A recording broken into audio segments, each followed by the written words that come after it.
أشهد أن لا إله إلا الله وحده لا شريك له وأشهد أن محمدا عبده ورسوله أما بعد فأعوذ بالله من الشيطان الرجيم بسم الله الرحمن الرحيم الحمد لله رب العالمين الرحمن الرحيم مالك يوم الدين إياك نعبد وإياك نستعين اهدنا الصراط المستقيم صراط الذين أنعمت عليهم غير المغضوب عليهم ولا الضالين.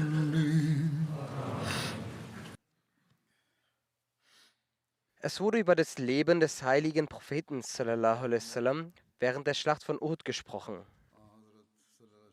Es heißt weiter, Berichten zufolge stand der heilige Prophet sallallahu alaihi wasallam am nächsten zum Feind und 15 weitere Personen standen standhaft an seiner Seite. 8 von ihnen waren aus den Muhajirin. Darunter waren Hazrat Abu Bakr, Hazrat Umar, Hazrat Talha, Hazrat Zubair, Hazrat Abdurrahman bin Auf, Hazrat Saad bin Abi Waqas und Hazrat Abu Ubaidah bin Jarrah.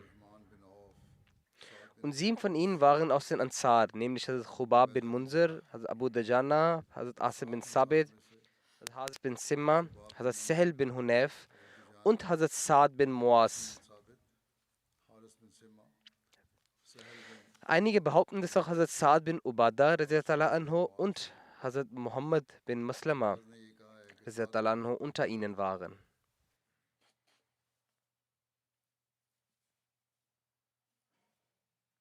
Zudem behaupten einige, dass mit dem heiligen Propheten sallallahu alaihi wasallam 30 weitere Personen standhaft blieben. Alle von ihnen sagten, dass ihr Gesicht und Körper vor dem Gesicht und Körper des heiligen Propheten stehen solle, damit er sallallahu alaihi wasallam in Sicherheit bleibe.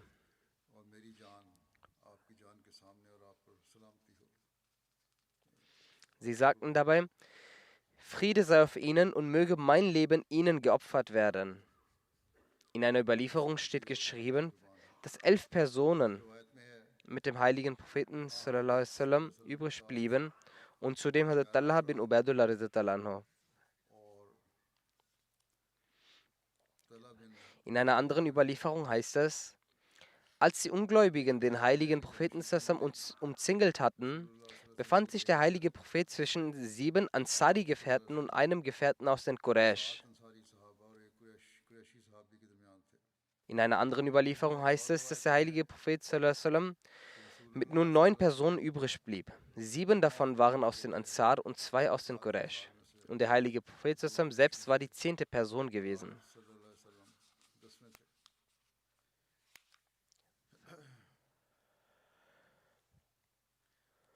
In verschiedenen Überlieferungen wird die Anzahl der Gefährten, die mit dem heiligen Propheten sallallahu alaihi wasallam standhaft blieben, verschieden aufgezählt. Das Research Cell hat hierzu eine Notiz verfasst, in der es heißt, dass es auch die Erwähnung von 30 Gefährten gibt. Ein Grund hierfür kann sein, dass sich die Anzahl der Gefährten im Verlauf des Gefechts änderte. Derjenige, der zu seinem Zeitpunkt 15 Gefährten sah, hat 15 überliefert. Jeder hat die Zahl berichtet, die er persönlich beobachten und feststellen konnte. Die Gefährten sind immer wieder zum heiligen Propheten erschienen, weshalb die Anzahl sich unterscheidet. Dies scheint auch zu stimmen, weil es in der Erläuterung, die in den vergangenen Ansprachen auch berichtet wurde, heißt es, dass die Gefährten sich um den heiligen Propheten sallallahu alaihi wasallam versammelten. Durch den Angriff des Feindes aber brach der Kreis, sie verstreuten sich und kamen wieder zurück zusammen.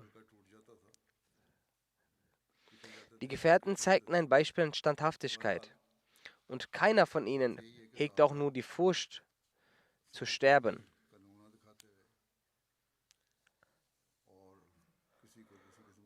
Es wird auch berichtet, dass der heilige Prophet sallallahu alaihi wasallam am Tag von Uhud von einer Gruppe seiner Gefährten einen Eid auf den Tod abnahm.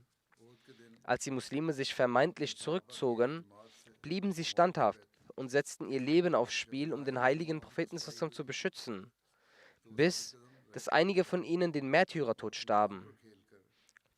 An diesem Tag legten 8 Personen an der Hand des heiligen Propheten einen Eid auf den Tod ab. Die Namen der Glücklichen, die den Eid ablegten, lauten Hazrat Abu Bakr रज़ियल्लाहु अन्हु, Hazrat Umar रज़ियल्लाहु अन्हु, Hazrat Ali रज़ियल्लाहु अन्हु, Hazrat Talha रज़ियल्लाहु अन्हु, Hazrat Zubair रज़ियल्लाहु अन्हु, Hazrat Sa'd रज़ियल्लाहु अन्हु, Hazrat Sahal bin Hunayf रज़ियल्लाहु अन्हु, Hazrat Abu Dujana रज़ियल्लाहु अन्हु, Hazrat Haris bin Simma रज़ियल्लाहु अन्हु, Hazrat Khubab bin Munzir रज़ियल्लाहु अन्हु und Hazrat Asim bin Sabit रज़ियल्लाहु अन्हु. Keiner von ihnen starb an diesem Tag den Märtyrertod.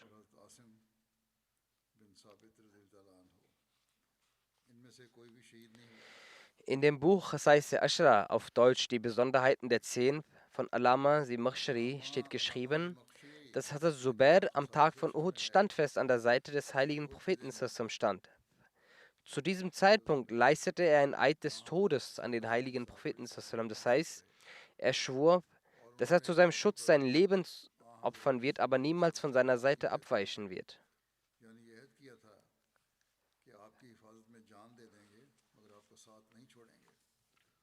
In Sir Khatm al-Nabiyyin hat Mirza Bashir Ahmad Sahib über die Standhaftigkeit und die Selbstaufopferung der Gefährten Folgendes geschrieben. Die selbstaufopferungsvollen Handlungen, die jene Gefährten zeigten, die um den heiligen Propheten standen, sind beispielslos in der Geschichte. Diese Männer kreisten um den heiligen Propheten sallam, wie Motten das Licht und riskierten ihr Leben für ihn. Jeden kommenden Angriff nahmen sie auf sich und schützten den heiligen Propheten sallam davor. Und gleichzeitig griffen sie auch selbst den Feind an. Er schreibt weiter, diese selbstaufopferungsvollen Männer waren nur eine Handvoll. Bis wann hätten sie dieser riesigen Flut widerstehen können, die jeden Augenblick wie eine mächtige Welle von allen Seiten immer größer wurde? Jede Angriffswelle des Feindes riss die Muslime jedes Mal mit. Und wenn der Druck mal kurz weniger wurde, versammelten sich die armen Muslime wieder kämpfend um den heiligen Propheten. Manchmal war der Angriff so gefährlich, dass der heilige Prophet praktisch alleine stand.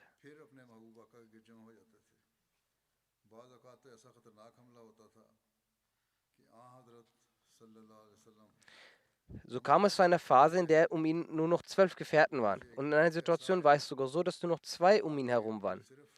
Unter diesen selbstaufopferungsvollen Kämpfern sind die Namen von Abu Bakr, Ali, Talha, Zubair, Sa'd bin Waqas, Abu Dujana Ansari, Sa'd bin Muaz und Talha Ansari von besonderer Erwähnung.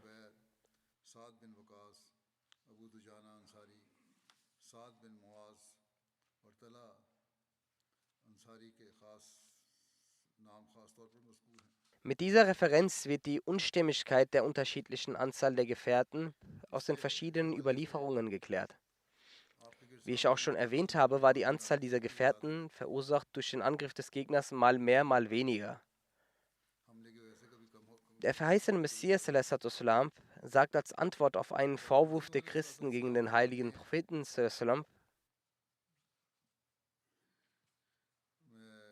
die Christen haben nämlich dem heiligen Propheten vorgeworfen, er hätte das Lügen bzw. das Falschaussagen erlaubt. Er sagt, ein ausgezeichnetes Beispiel aus der Lehre unseres Führers und Gebieters, seiner Exzellenz, dem heiligen Propheten sallam, wird an dieser Stelle erwiesen, dass nämlich das Doria, welches ihr, Jesus, wie die Muttermilch das ganze Leben zu nutzen pflegte, vom heiligen Propheten zusammen weitmöglichst vermieden wurde.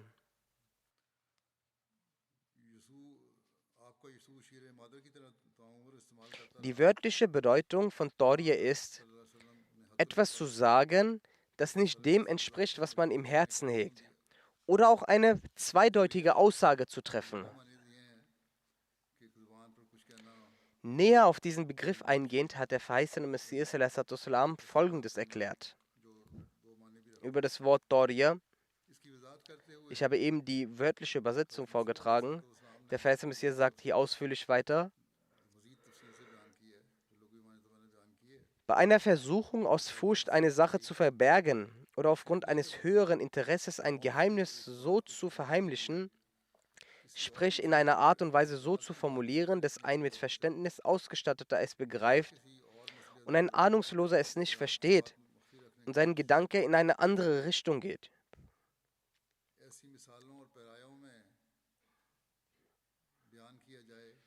Damit ist also gemeint, etwas weise zu formulieren, sodass es weder eine Lüge darstellt und gleichzeitig eine mit Verständnis begabte Person die mehreren Bedeutungen bzw. die eigentliche Wahrheit hinter der Aussage versteht und einer, der nicht so viel Verständnis hegt, es nicht verstehen kann.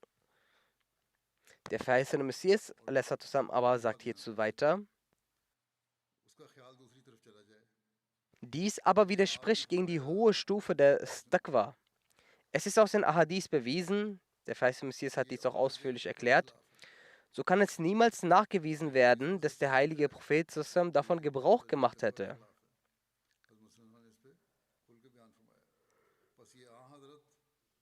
Der verheißene Messias erklärt weiterhin zusammengefasst über die Christen, dass der Mensch, den sie als Gott bezeichnen, bei jeder Kleinigkeit davon Gebrauch gemacht hat. Jedenfalls sagt er dazu,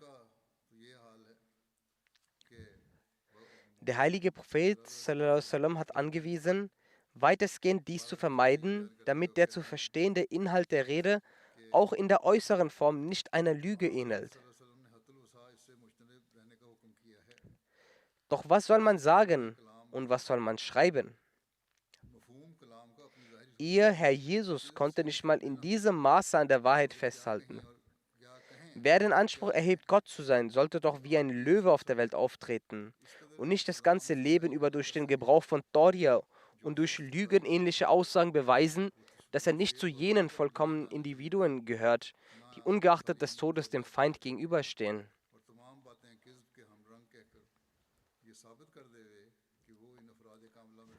Und sie vertrauen vollkommen auf Allah, den ihr Gott nennt, hat das ganze Leben Gebrauch von Tawriya gemacht. Und er sagt weiter, dass er zu keinem Zeitpunkt Schwäche zeigt, jene, die auf Gott vertrauen. So sagt, selbst Gottes Propheten tun dies nicht. Es bedrückt mich und ich muss weinen, wenn ich davon lese, dass wenn jemand diese Schwäche von Jesus ihm zustimmt, was soll ich ihm denn antworten, dass er das Tawriya verwendet hat? Wenn ich sehe, dass der Exzellente und der Meister Muhammad sallam allein in der Schlacht von Uhud stand, vor einem Hauch von Schwertern und trotzdem laut verkündete, ich bin Muhammad, ich bin der Prophet Allahs, ich bin Abdul Muttalib. Und auf der anderen Seite sehe ich, dass euer Jesus verzweifelt seinen Schülern lehrte, dass ihr niemandem sagen sollt, dass ich Jesus der Messias bin. Obwohl niemand ihn getötet hätte, wenn er es gesagt hätte. Ich verfalle in vollkommener Stille und Verzweiflung. Wie kann dieser Mann ein Prophet sein, der noch nicht einmal so tapfer ist? Diese Verzweiflung hat der verheißene Messias als eine Antwort gegeben. Nicht, dass er das so gemeint hat, dass er ein solcher Prophet ist, sondern den Propheten, den ihr so darstellt und als Gottes Sohn darstellt, das ist gemäß euren Büchern sein Zustand. Und dann kritisiert er den heiligen Propheten, dass er, Gott bewahre, Schwäche gezeigt hat, Angst hatte und gelogen hat. Ibn Ishaq schreibt, als die Ungläubigen den heiligen Propheten umzingelt hatten, sagte der heilige Prophet Man rajulun yashri lana nafsa. Welche Person ist es, der sich für uns verkaufen wird? Ziyad bin Sakan kam mit 5 Ansari-Sahaba, stand auf und einige weitere behaupten, dass es Amara bin Yazid bin Sakam war. Sie kamen vor dem heiligen Propheten sallam voller Ehrfurcht und voller Mut und jeder einzelne von ihnen starb den Märtyrertod, bis der letzte übrig blieb. Sie kämpften so lange weiter, hatten so viele Verletzungen zu ertragen. Dann kam eine Gemeinde von Muslimen zurück und hielten die Ungläubigen vom heiligen Propheten zusammen fern. Daraufhin sagte der heilige Prophet sallam: Holt Ziyad bin Zakr zu mir. Er wurde zum heiligen Propheten sallam gebracht und hatte seine letzten Atemzüge. Der heilige Prophet sallam sagte: Bringt ihn noch näher zu mir. Dies machten die Gefährten. Der Prophet sallam richtete sich zu ihm. Er legte sein Gesicht auf die Schulter des heiligen Propheten sallam und Hazrat Ziyad starb in einem solchen Zustand, dass er in der Schulter des heiligen Propheten sallam lag, ihn anschaute und dabei 14 Verletzungen an seinem gesamten Körper hatte. Hazrat Mirza Bashir Ahmad Sahib beschreibt dieses Ereignis. Eine Zeit, in der die Quraysh einen plötzlichen Angriff starteten, fragte der heilige Prophet, wer ist es, der ihm antwortet? Ein Ansari hörte dies und kam mit 6 weiteren Ansari-Sahaba wie Verzauberte zu ihm. Und sie kämpften so lange, bis sie starben. Der Führer dieser Gruppe war Ziyad bin Sakr. Der heilige Prophet sallam, hat danach die Anweisung gegeben. Es war ein gewalttätiger Angriff der Kuffar und andere Sahaba kamen und der Platz räumte sich und leerte sich. Dann gab der heilige Prophet sallam den Befehl, dass Ziyad, der verletzt wurde, zu ihm gebracht werden sollte. Die Leute brachten ihn zum heiligen Propheten zusammen und legten ihn vor ihm hin. Zu diesem Zeitpunkt hatte er nur noch etwas Kraft und Leben in sich, doch er war kurz vorm Sterben. Mit großer Mühe hebte er seinen Kopf hoch und richtete sein Gesicht zum heiligen Propheten zusammen und legte es auf seine Schulter und starb in diesem Zustand.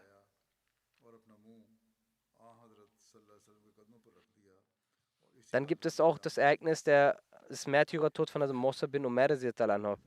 Musab bin Umair kämpfte vor dem heiligen Propheten zusammen und starb, während er kämpfte. Ibn Kamiyya war es, der ihn tötete. In der Geschichte heißt es, dass der Fahnenträger von der Schlacht von Uhud, Musab bin Umair, das Recht der Fahne auch vollkommen erfüllte. Am Tag der Schlacht von Uhud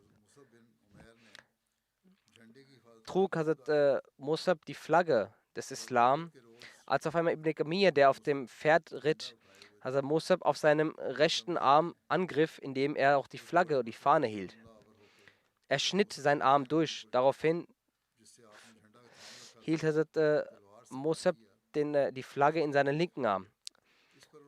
Auch diesen Arm riss Ibn Kamiyya ab mit seinem Schwert. Danach hat Ibn Kamiyya das 3. Mal mit einem Speer auf ihn gezielt und direkt in den Körper von Hazrat Musab reingestochen.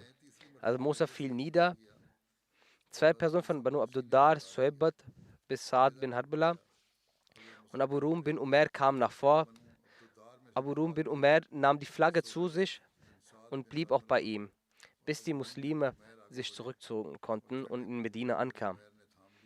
Das steht in einem Geschichtsbuch geschrieben. In einigen anderen Überlieferungen heißt es, dass danach der heilige Prophet sallam die Fahne an Hazrat Ali übergab. Dieses Ereignis beschreibend hat Hazrat Mirza Bashir Ahmad geschrieben: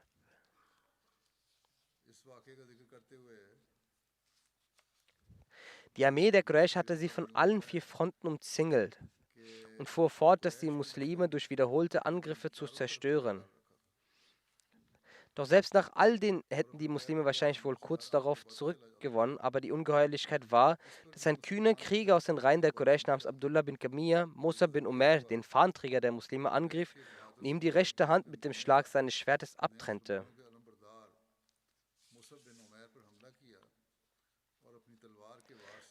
Daraufhin verband Musab seine beiden Er nahm die Flagge erstmal in seine andere Hand, als Ibn Kamiyya mit seinem zweiten Hieb auch die andere Hand abtrennte. Daraufhin verband Musab seine beiden abgetrennten Hände zusammen, um zu verhindern, dass die islamische Fahne herunterfällt, und hielt sie mit der Brust. Daraufhin schlug Ibn Kamir ein drittes Mal auf ihn ein.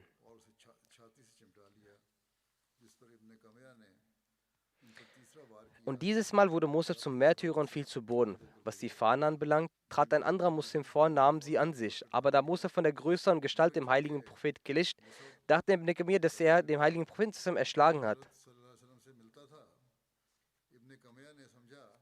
Es ist aber auch möglich, dass er aus Unfug und Täuschung das geleitet hat. Auf jeden Fall, als Musab gemartert, getötet wurde und fiel, rief Ibn Kamir aus, er habe Mohammed erschlagen. Bei dieser Nachricht verloren die Muslime ihre letzte Ruhe und ihre Truppen wurden völlig zerstreut.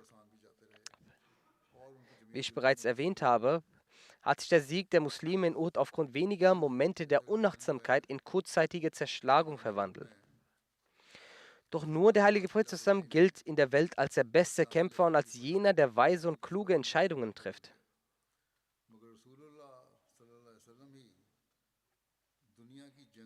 Der Prophet zusammen hielt ein scharfes Auge auf diese rasche Wendung in der Schlacht. Der Prophet schützte sein Heer vor einem Feind, der viermal größer war, in so einer Weise, dass der Feind seine böse Absicht, das islamische Heer zu zerstören, nicht umsetzen konnte. Nach dem Märtyrertod von Hazrat Musab bin Umair hat der heilige Prophet die muslimische Flagge Hazrat Ali übergeben. Hazrat Ali übernahm die Fahne und stellte sich im Rausch des Blut des Feindes zu vergießen ihnen gegenüber. Sein Schwert schlug ein Schlag nach dem anderen und erweckte wieder Hoffnung im islamischen Heer. Ali kämpfte mit den wenigen versammelten Gefährten um den Propheten zusammen, eine solche Schlacht, dass sich ein Ausweg durch die Reihen der Muschrikin ergab.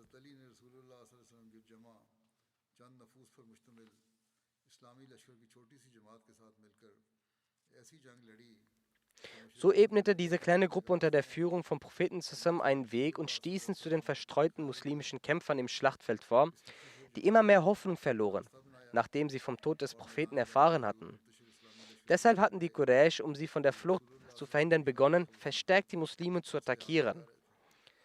Doch die Taktik des Propheten, sich zurückgezogen zu haben, war so erfolgreich, dass eine Gruppe mit einer handvollen Anzahl Schulter an Schulter die Attacken des Feindes vereitelten und sie unbewusst ins Tal drängte. Der Feind strengte sich unglaublich an, die Muslime zu umzingeln, doch dem Propheten gelang es, durch die Feinde einen Weg zu ebnen.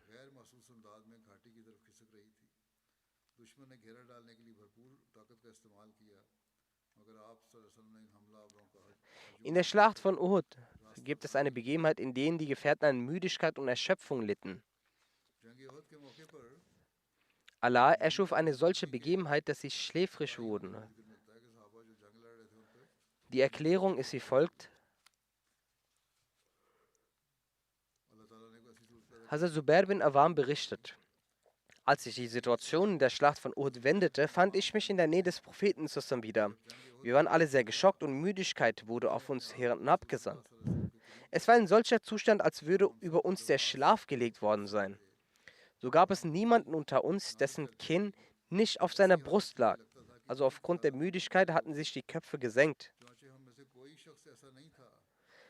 Bei Allah, ich fand es so, als wenn ich Mu'attib bin Qushayrs Stimme im Traum hören würde. Er sagt, wenn wir das Recht besäßen zu entscheiden, würden wir hier niemals so getötet werden. Mu'attib bin Qushayr war ein Gefährte der Ansar und war in der Bet Uqba, Schlacht von Badr und Schlacht von Uhud dabei. Ich merkte mir diesen Satz von ihm. Als ich diesen Traum so erlebte, hat Allah den folgenden Vers offenbart. Summa anzala alaykum min ba'dil ghammi amatan nuasan yasha taifatun minkum wa taifatun ahammatum anfusahum yazununa billahi غير الحق ظن الجاهلية يقولون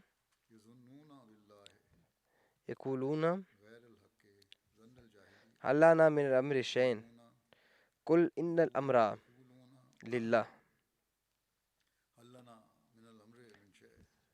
Dann, nach dem Kummer, sandte er Frieden zu euch hernieder.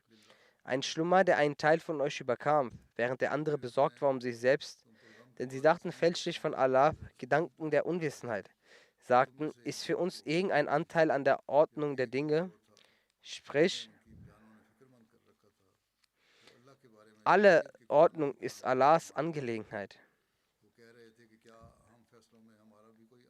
Hat Gab bin Amr Ansari berichtet, dass während der Schlacht von Uhud an einem Tag er mit 14 anderen Personen aus seinem Stamm bei dem heiligen Propheten zusammen war und dieser in kurzen Zustand des Schlafes fiel. Doch dies war ein sehr friedlicher Zustand, obwohl diese sich in einem Zustand des Krieges befanden. Es gab keinen, der nicht schnarchte. Es heißt, ich sah, dass aus der Hand von Bishr bin Bara bin Masrur sein Schwert entglitt und er dies nicht einmal bemerkte.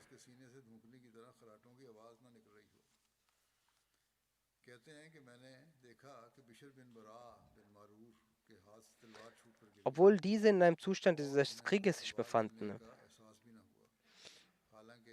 In der Exegese über diesen Vers hat der vierte Khalif geschrieben, es kann sein, dass er dies bemerkte, dass sein Schwert niederfiel.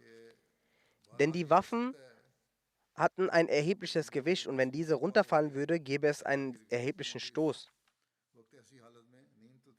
Hier wurde das Wort Nuas, also Schlummer, benutzt.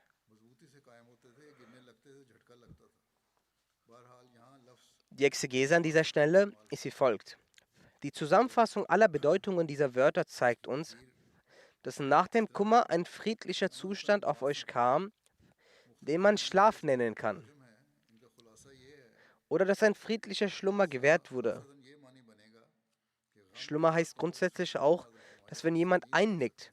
Doch an dieser Stelle ist nicht diese Art von Schlummer gemeint, sondern der Zustand zwischen Schlaf und Wachzustand. Vor dem Einschlafen gibt es einen Zwischenzustand, wo alle Teile des Körpers in einem angenehmen Zustand sind.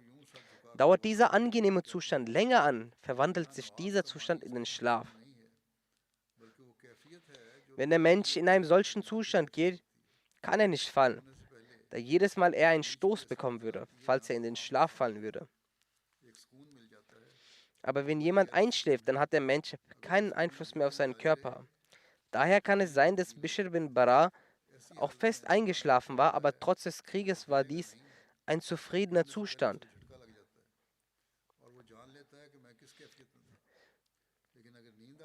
So erklärt sich auch, wie das Schwert fallen konnte.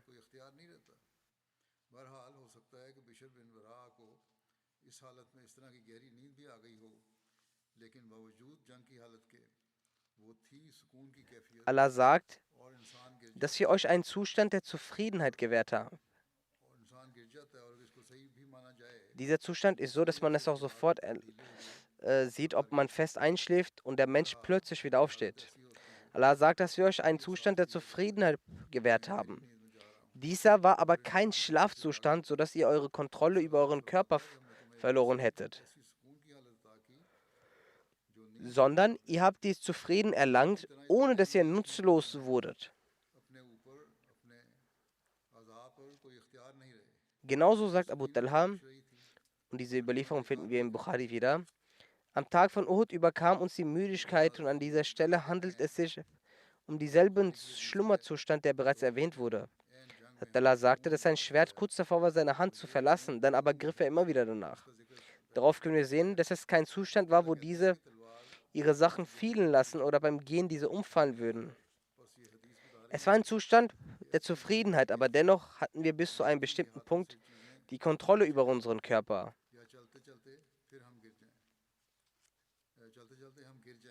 Es war kein Zustand, der nur ganz kurz plötzlich kam, sondern dieser Zustand hielt für eine längere Zeit.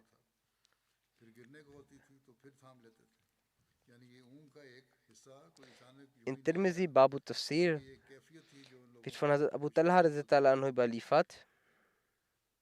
Am Tag der Schlacht von Uhud schaute ich nach vorne und jede Person schlummerte. Aufgrund der Müdigkeit war der Zustand der Sahaba sehr schlimm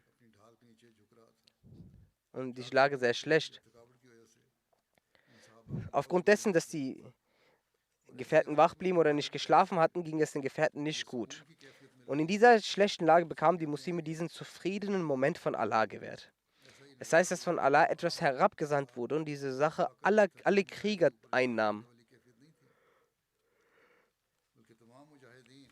Alle Krieger hatten es sehr nötig gehabt, ihre Kräfte aufzuladen.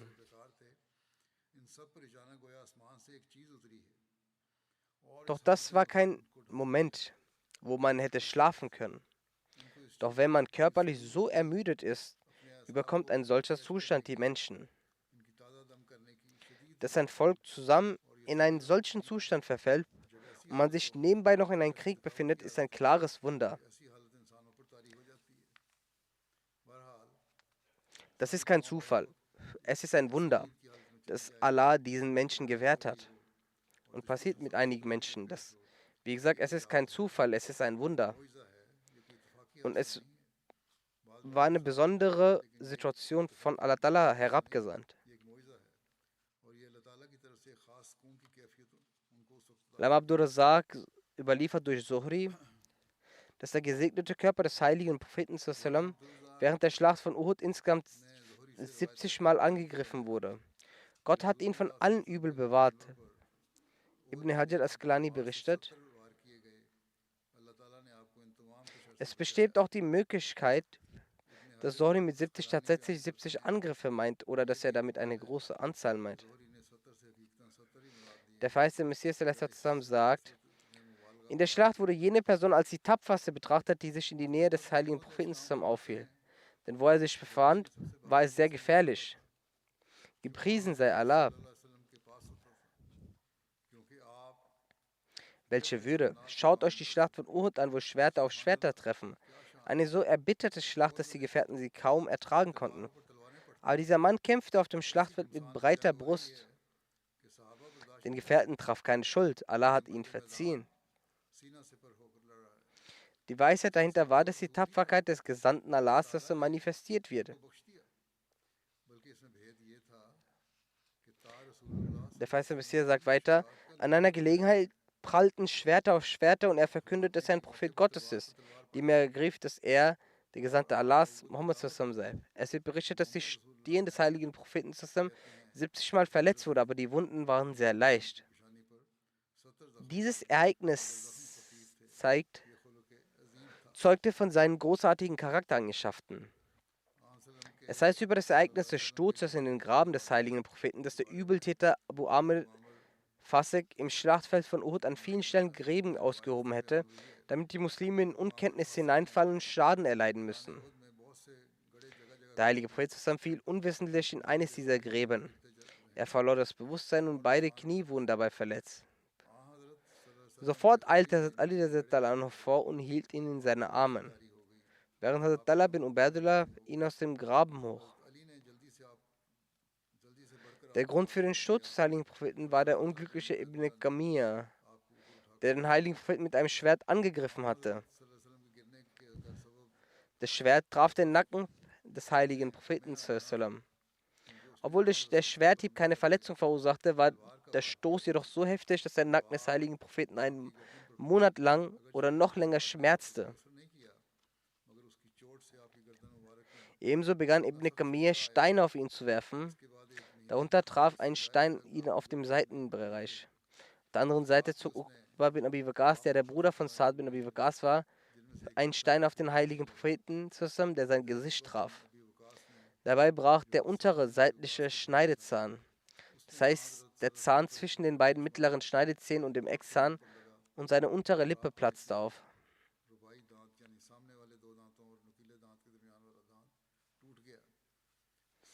Imam Ibn Hajar Asqalani erklärt, dass ein Zahnstück abgebrochen war, jedoch nicht aus der Wurzel herausgerissen wurde.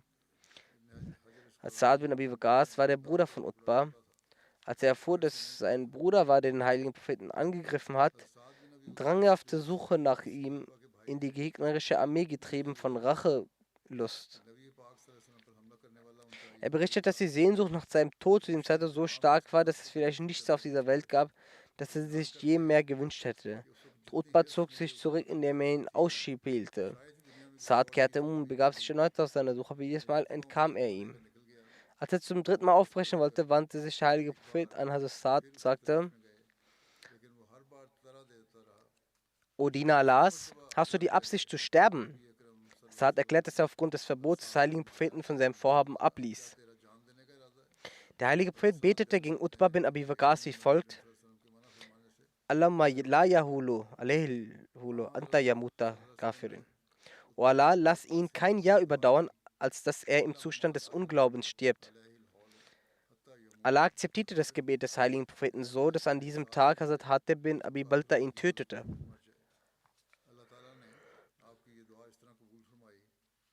Hazrat Hatib berichtet, dass er, als er die schändliche Dreistigkeit von Utbah bin Abi Waqas sah, sofort den heiligen Propheten fragte, wohin Utbah gegangen sei. Er deutete in die Richtung, in die er gegangen war. Er machte sich sofort auf den Weg, bis er ihn an einem Ort erreichte und er war erfolgreich, ihn zu stellen. Er sagt: Ich griff ihn sofort mit dem Schwert an und schnitt ihm dabei den Kopf ab, sodass er weit weggeschleudert war. Ich ergriff sein Schwert und sein Pferd und brachte ihn zum heiligen Propheten. Als dieser die Nachricht hörte, sagte er zweimal: Radiyallahu anka, Radiyallahu anka. Das heißt, Allah ist mit dir zufrieden. Allah ist mit dir zufrieden. Während diesem Angriff brach auch der Schutzhelm, der sich auf dem Kopf des heiligen Propheten befand. Während der stetigen Angriffe des Feindes wurde auch sein gesegnetes Gesicht verletzt und die Haut wurde aufgerissen. Einer der Angreifer, der das gesegnete Gesicht des heiligen Propheten angriff, war Abdullah bin Shihab Zuhri, der später den Islam annahm. Weitere Details werden inshallah in künftigen Ansprachen erläutert. Nun möchte ich auch eine Verstorbene gedenken. Der erste gilt Herr Abu Hilmi Muhammad Ukasha Sahib aus Palästina. Herr Sharif Odisab schreibt über ihn: Vor einigen Tagen erfuhr unser Glaubensbruder Herr Ukasha den Märtyrertod. Sein Leichnam wurde in der Nähe seines Hauses gefunden, in der Laifane Rajun. Der Verstorbene war ein aufrichtiger Ahmadi-Muslim und 75 Jahre alt. Er verließ sein Heimatdorf und lebte im Kriegsgebiet im Flüchtlingslager Jebali in Gaza. Er hinterlässt 5 Söhne, 7 Töchter und 33 Enkelkinder. Sein Enkel berichtet, dass der Kontakt vor einigen Wochen abbrach. Als der Krieg ausbrach, ging er ihn suchen und konnte ihn zu Hause nicht auffinden. Etwa 100 Meter von dem Haus entfernt fand er seinen Körper unter vielen anderen Leichen. Er hatte einen Kopfschuss erlitten.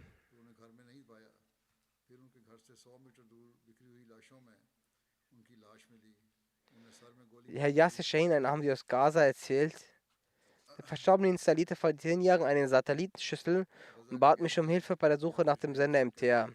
So lernte ich über ihn die Ahmadiyyat kennen.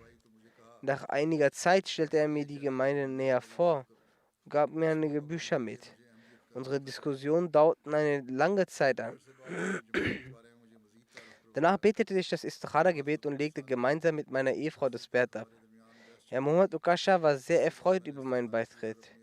Wir kamen uns dadurch näher und manchmal erzählte er mir stundenlang von dem Tafsir der Koranverse. Er las Abschnitte aus dem Tafsir der Kabir vor und erklärte mir Themen wie die Abrogation. Seine Rede war sehr angenehm. Er fasste sich seit einiger Zeit ein Buch zusammen und lud mich ein, um mir daraus vorzulesen und das Schriftstück zu verbessern.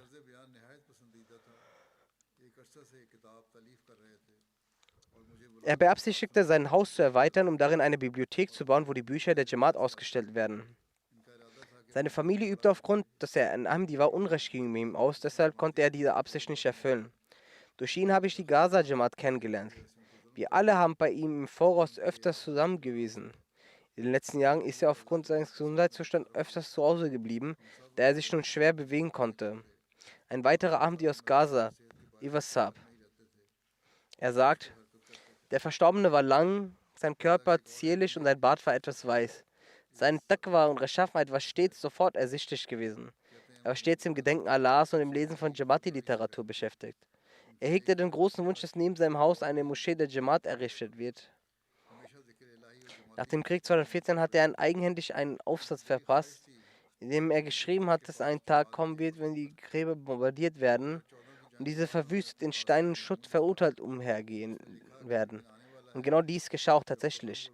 Trotz der ganzen Schwierigkeiten, von denen er umgeben war, begegnete er jeden stets mit einem Lächeln. Er war großzügig, intelligent und der schnell die Gedanken eines Gegenübers lesen konnte. Dr. Yusuf schreibt, der Bruder war ein sehr aufrichtiger und wahrhaftiger Ahmadi. Bevor er Ahmadi wurde, glichen seine Gedankenhandlungen die eines Ahmadis. Deshalb hat er sofort, nachdem er sich dem Wissen über die Jamaat angeeignet hat, das Bett abgelegt. Nach dem Bett hat er sich mit geistlichen und anderen Leuten über die Jamaat unterhalten. Aufgrund dessen wurde er von nahen Verwandten Schmerz und Verfolgung zugefügt. Mit Hilfe von Krücken war er stets der Erste bei Juman Lasat, obwohl er Schmerzen beim Laufen hatte, auch unterwegs Gefahr von Feinden lautete. Seine Chanda hat er vor allen anderen errichtet, obwohl er finanzielle Schwierigkeiten hatte. Er hatte den Wunsch, dass die Jamaat und seine Mitglieder auf der ganzen Welt die Oberhand gewinnen, weil das die Lösung aller Probleme der Menschheit sind. Es war seine Absicht, einen Teil seines Hauses, seiner Ländereien der Jamaat zu überlassen, damit dort eine Moschee und ein Markas der Jamaat gebaut werden kann. Doch haben die feindseligen Verwandten eine Hürde dabei dargestellt. Möge Allah seine Ränge im Paradies erhöhen und die Erhöhung seiner Gebete seinen Kindern zuteil werden. Mögen seine Kinder und die Mitmenschen der Ahmadiyyat den wahren Islam verstehen.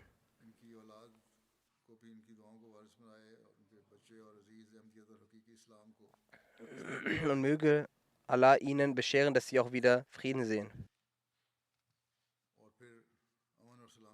Möge Allah in deren Ort Frieden herstellen und die Hände der Unzurechtfügenden aufhalten und diese vernichten. Israel entfacht nur noch eine Front im Libanon, um die Hisbollah anzugreifen, wodurch sich die Lage noch weiter verschlechtern wird. So auch Amerika und Großbritannien, die den Jemen kriegerisch angegriffen haben. Diese ganzen Sachen begünstigen einen Krieg und verbreiten diesen. Nun schreiben auch viele, dass das Anzeichen für einen Weltkrieg sehr nahe stehen. Es werden viele Gebete benötigt. Möge Allah der Menschheit Vernunft und Umsicht schenken.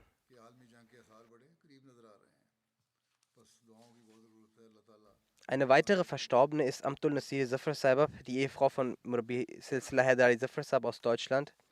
Sie ist in den vergangenen Tagen verstorben. Inna lillahi wa inna ilaihi rajiun. Durch die Gnade Allahs war sie Muskir gewesen. Sie hinterlässt neben einem Ehemann eine Tochter und zwei Söhne.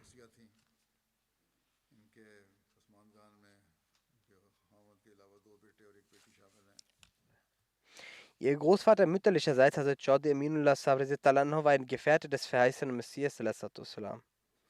Herr schreibt, als Murabi war ich zu verschiedener Zeit an verschiedenen Orten. Sie hat ungefähr 12 Jahre ohne mich gelebt und hat sich aber nie beschwert. Einmal kam zur Rede, dass sie besorgt gewesen ist zu einer Zeit, als ich sie fragte, warum sie es nicht vorher erzählt hat, sagte sie, ich habe es deshalb nicht erzählt, damit sie bei ihrer Verantwortung nicht abgelenkt werden und ihre Aufgaben erfüllen können. Sie war auch die Sadr der Halqa Betsubu in Frankfurt gewesen. Während dem Khilafat-Jubiläumsjahr hatte sie die Möglichkeit, als Sadr Lajna Frankfurt zu dienen. Durch die Gnade Allahs war sie aufrichtig in Gebet und Fasten. Sie verrichtete das Tahajjud-Gebet und rezitierte regelmäßig den Heiligen Koran und spendete sehr viel Sadqa auch an arme Menschen.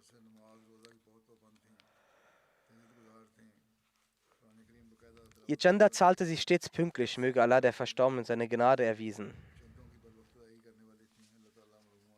Die nächste Erwähnung ist von Frau Nasim Akhtar Sahib, der Ehefrau von Herr Habibullah Kalun Sahib aus Katalia. Sie ist in den vergangenen Tagen verstorben in der Region.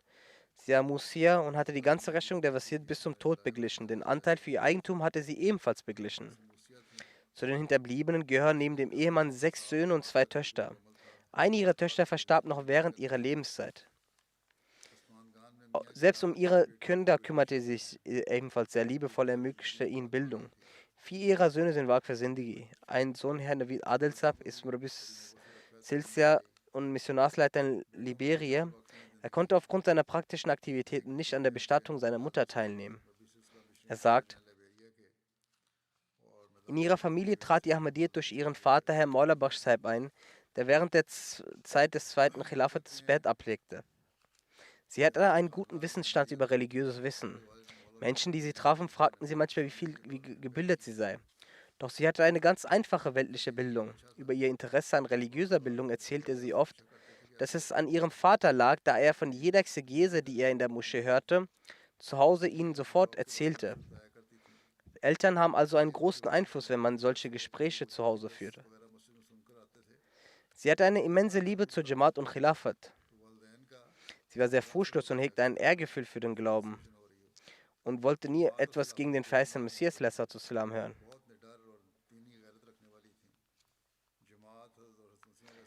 Sie hat auch regelmäßig das Itikaf gemacht, immer regelmäßig gebetet.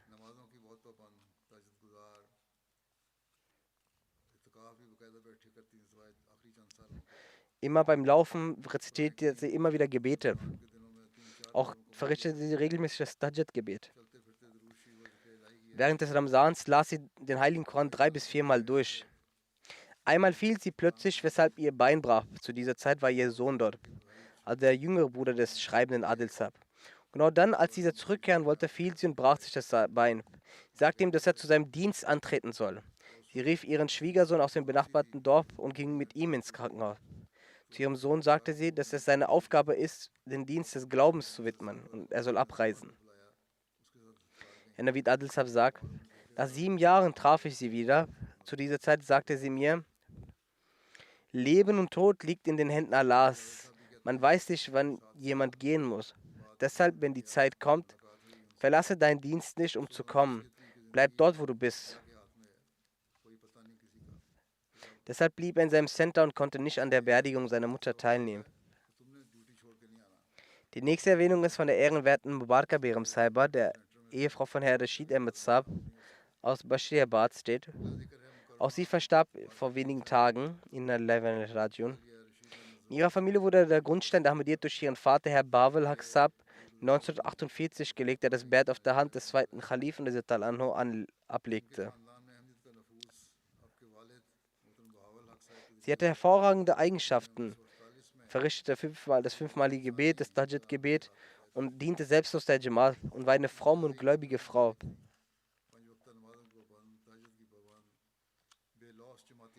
Sie hat in einigen Ämtern der Jamaat dienen können und war auch Vorsitzende der Lajna gewesen. Sie hat ihr fast das gesamte Leben im Dienste der Jamaat verbracht. Sie lehrte unzähligen Kindern den Heiligen Koran. Sie achtete sehr auf das Badda und wies auch die Mädchen darauf hin. Für humanitäre Aktivitäten nahm sie mit großem Eifer teil. Sie kümmerte sich um die Bedürfnisse von Armen und Arbeitslosen. Sie half vielen armen und verwaisten Mädchen bei ihren Hochzeiten, brachte vielen Mädchen das Nähen und Sticken bei. Jeden Freitag kam sie 2 Stunden vor dem Freitagsgebet zur Moschee und putzte den Frauenbereich selbst. Danach verrichtete sie die Nawafil-Gebete. Sie war äußerst aufrichtig. Viele Frauen gaben ihr ihren Schmuck und Bargeld zur sicheren Verwahrung.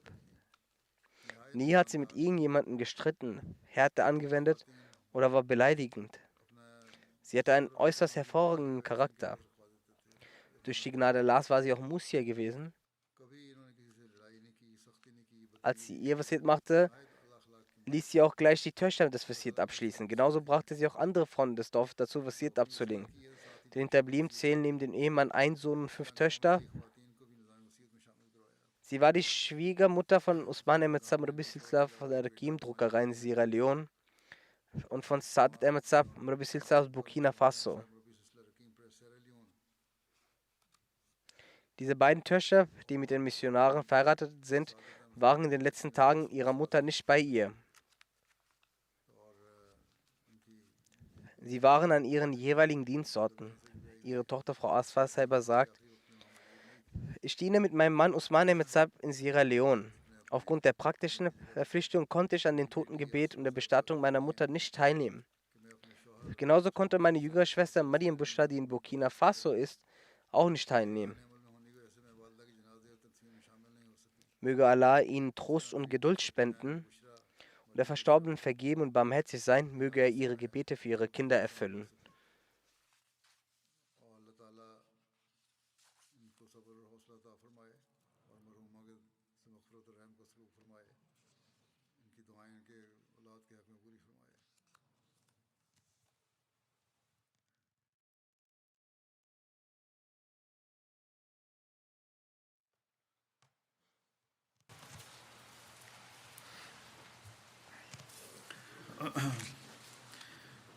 الحمد لله الحمد لله نحمده ونستعينه ونستغفره ونؤمن به ونتوكل عليه ونعوذ بالله من شرور أنفسنا ومن سيئات أعمالنا من يهده الله فلا مضل له ومن يضلل فلا هادي له ونشهد أن لا إله إلا الله ونشهد أن محمدا عبده ورسوله